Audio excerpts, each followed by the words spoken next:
Welcome to the HiFLEX Health and Performance Podcast, where I'm your host, Dr. Chelsea Smith.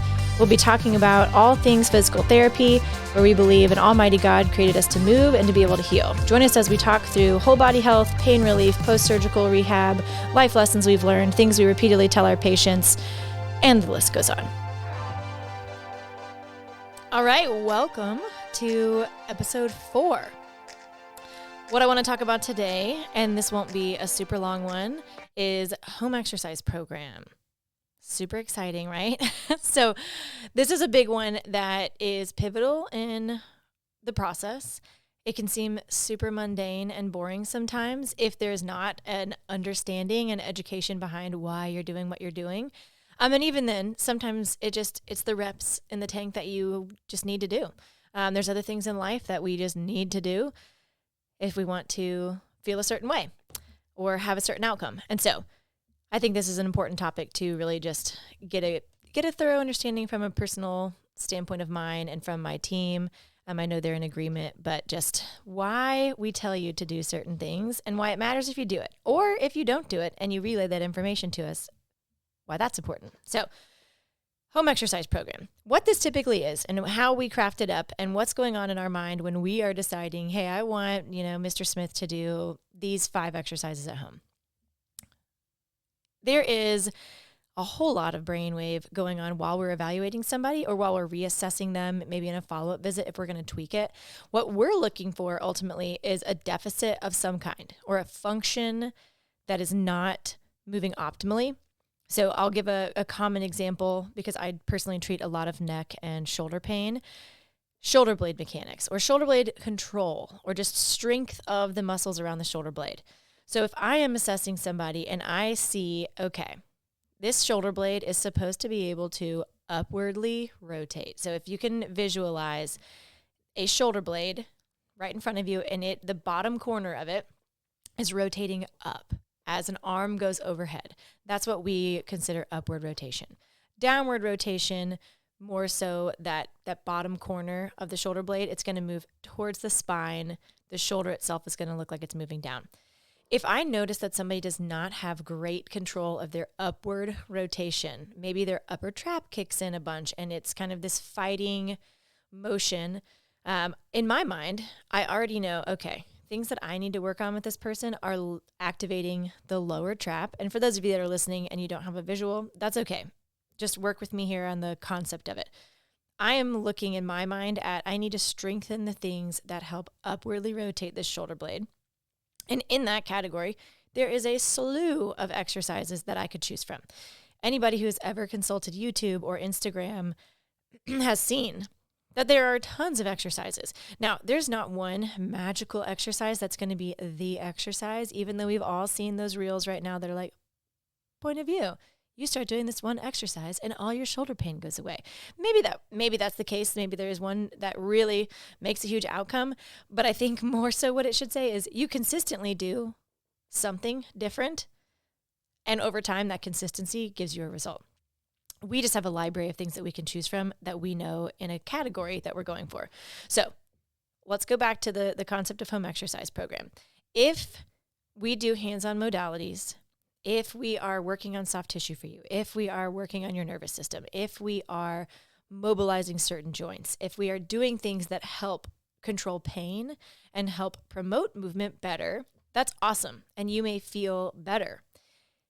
But those things got there for a reason. And if we don't spend time consistently working on the opposite of that to then lock in the improvements we've made in pain level and movement and mobility, then we're not doing our due diligence to you, getting you the best long-term outcome.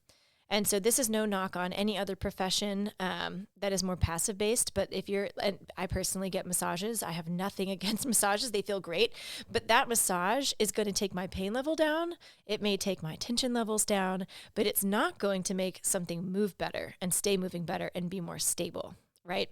So same concept with certain chiropractors.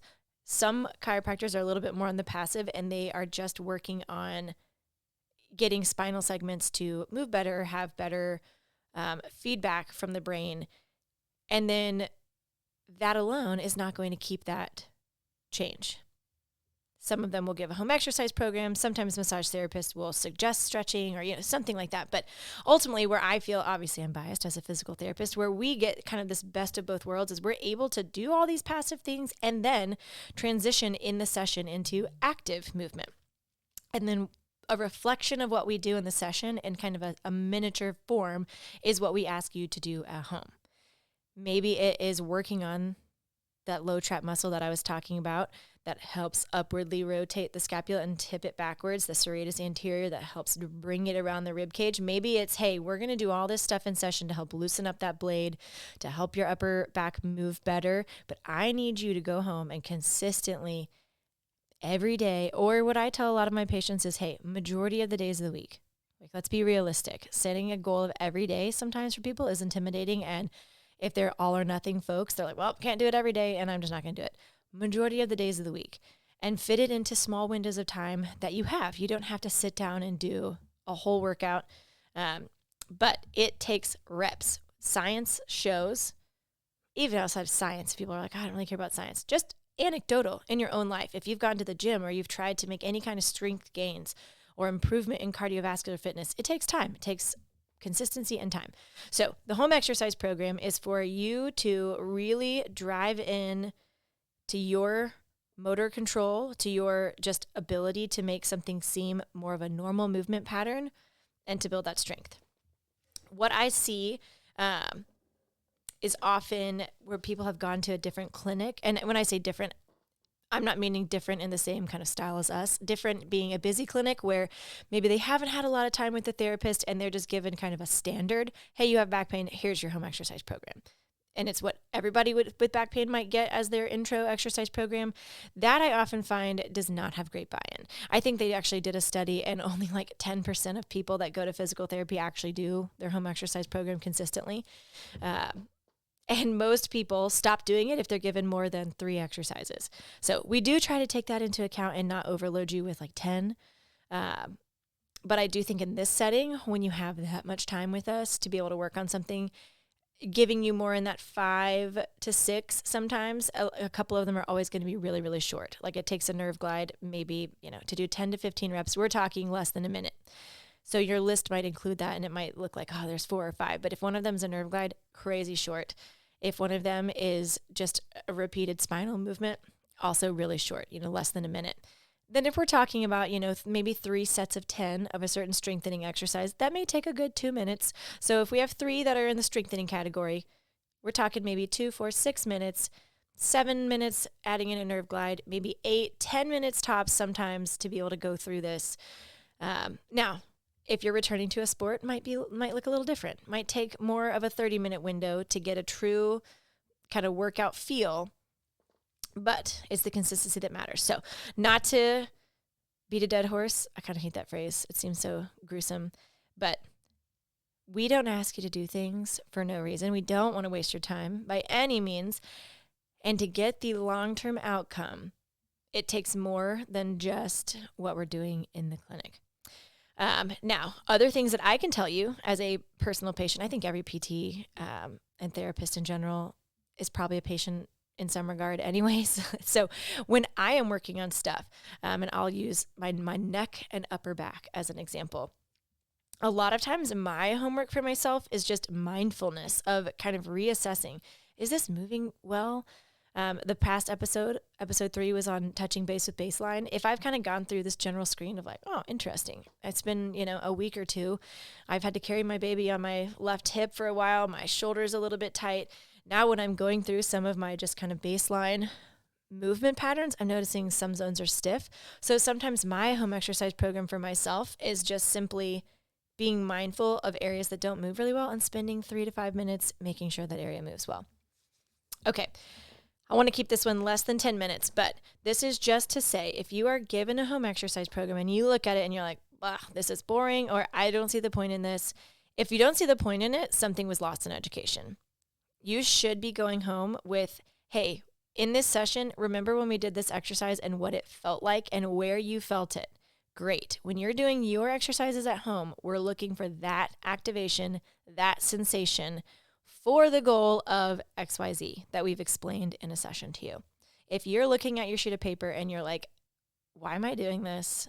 This looks like a waste of time. We have failed you. If you have been explained that and you just simply aren't motivated to do it, look at the investment of time and money that you're doing with physical therapy, and you owe it to yourself to get the best long-term outcome and be an active participant in your care. And so it's just a personal accountability call of, hey, you want to feel a certain way, and in order to do that, I need you to actively be a participant, whether that's setting an alarm on your phone or, maybe multitasking, habit stacking, however you want to look at it, of while I'm in the floor playing with my kid, I'm going to try and knock out 2 of these exercises, showing my kid, hey, mommy or daddy is going to be consistent in this, whatever that may be. Maybe that's at work. I have a few people for their neck home program. They have a certain mobilization that they're doing with a towel or a pillowcase. They sit it right on their desk. Hey, if you've been at your computer for an hour, number 1, please move positions. I am not a posture obsessive person. I am your best posture is your next posture. Let's move out of that position. If it's been about an hour mark, maybe you set a little timer on your phone, maybe whatever. You grab your pillowcase, you go through a few of your mobilizations, you get up, you take a couple minute walk down the hallway, you come back. That can be game changing versus, I don't really want to take the time. I'll just wait till the end of my work day. And then you get home and things are busy. You got to cook dinner. And then all of a sudden it's bedtime and you haven't done anything. So intentionally habit stack, whether it's, okay, whenever I go pee, I'm going to, right when I'm back from a restroom break, I'm going to knock out a few of these exercises. Whatever it is, just know we do not give you things for no reason. They are important in your care. And if you do not understand why they have value, that needs to be a conversation that you would take back to your therapist. If that's us, we're happy to go over it. If you're going somewhere else and you're just listening to this podcast and you're like, interesting, I really don't know why I'm doing this. If you are not bought into a home exercise program, you are not going to do it. If you do not get your home exercise program consistent, you might still get better. You just might not get the long-term outcome that you want and deserve and should get with your financial investment and your time investment in therapy. And we all want that for you. So, okay, I hope this was helpful. I know it's a little boring of a topic, but it is one that is so drastically important. And it just builds routines. It builds routines that, people always ask me, am I going to have to do these same exercises like every week for the rest of my life? Most of the times, no. You're going to get in a groove, you're going to feel better, and you're going to be able to implement them in a warm-up of an extra or in a workout program, or you're going to have them in your arsenal of when something starts to flare, hey, I'm going to go right back to these things. In some cases, yeah, you might need to do them on a regular basis indefinitely to keep that outcome that you're looking for. But ultimately, it's a small sacrifice to make for quality of life. All right. I hope you guys have a fantastic day, evening, morning, whatever time it is. And I will be back with episode 5 soon. I'm going to hit a button that I don't know if it's the right outro music. I can't remember where I put it. It's not that one or that one. Listen to me go through all of these. We're going to get it. We are going to get it. Maybe we won't. You know what? Find me at my website, HiFLEXhealth.com. And our social media is HiFLEX. You can search that and you will find us.